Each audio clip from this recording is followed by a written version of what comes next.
Britney Spears, the enduring pop icon whose voice has soundtracked generations, has once again turned to social media as a sanctuary for unfiltered expression.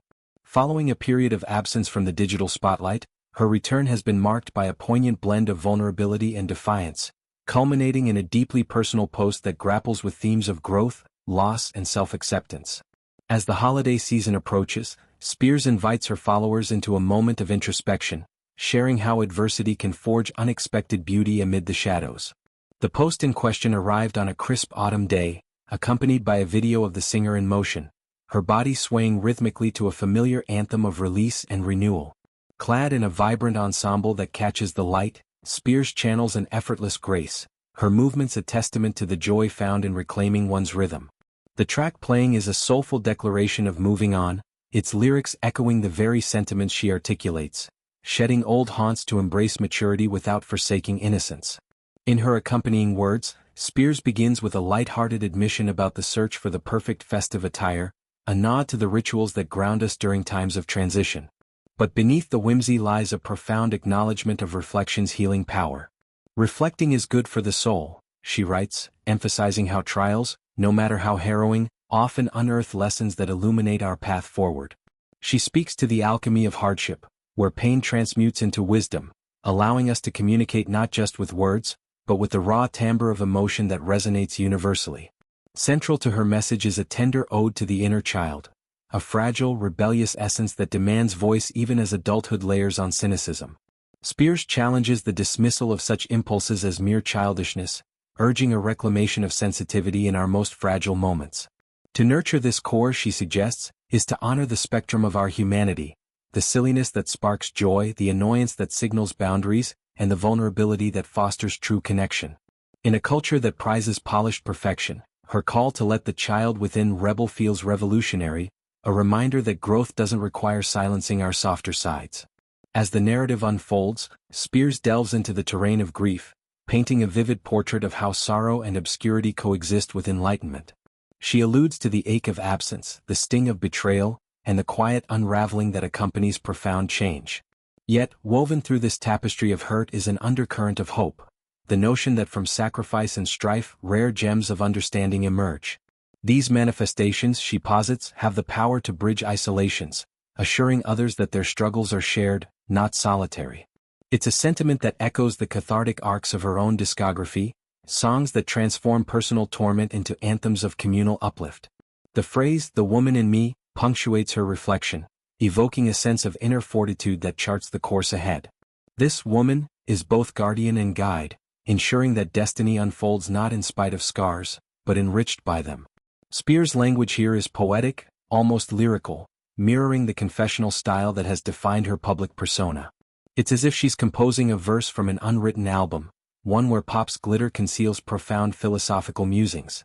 Capping the entry with a playful postscript, Spears confesses to a Thanksgiving indulgence that left her both sated and sheepish. The holiday feast, a momentary lapse into excess, becomes a metaphor for forgiveness, self-directed and unapologetic. "It felt so damn good," she admits before invoking a light invocation for absolution.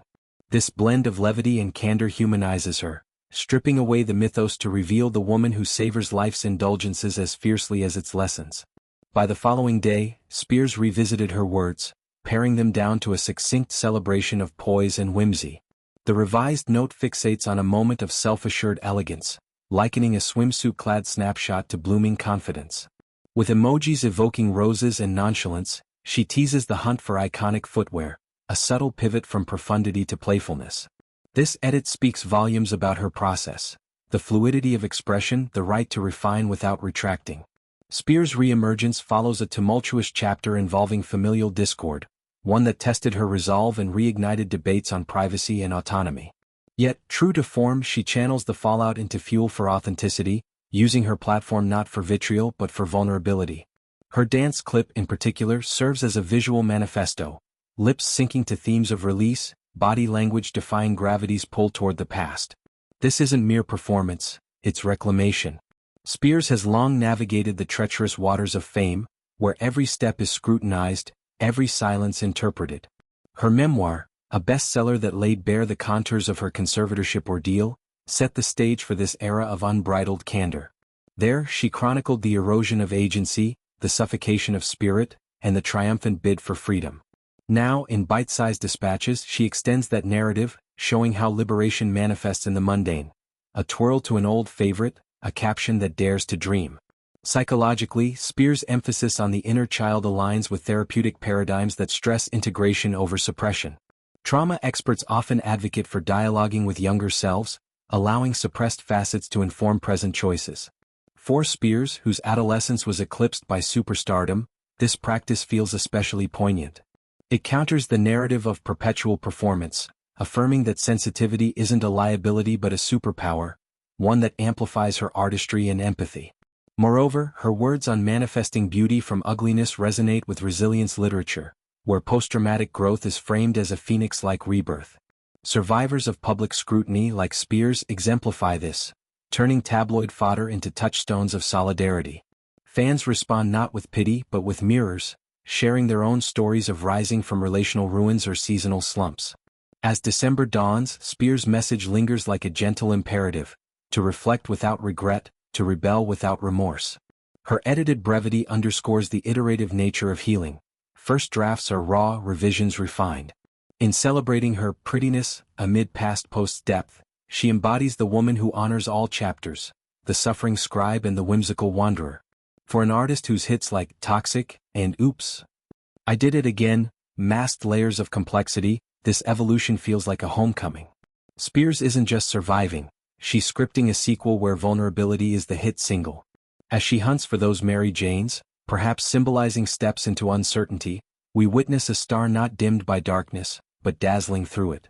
Her holiday dispatch, in its honesty and heart, reminds us that true pop, pure, optimistic power, thrives in the tension between ghosts and grace.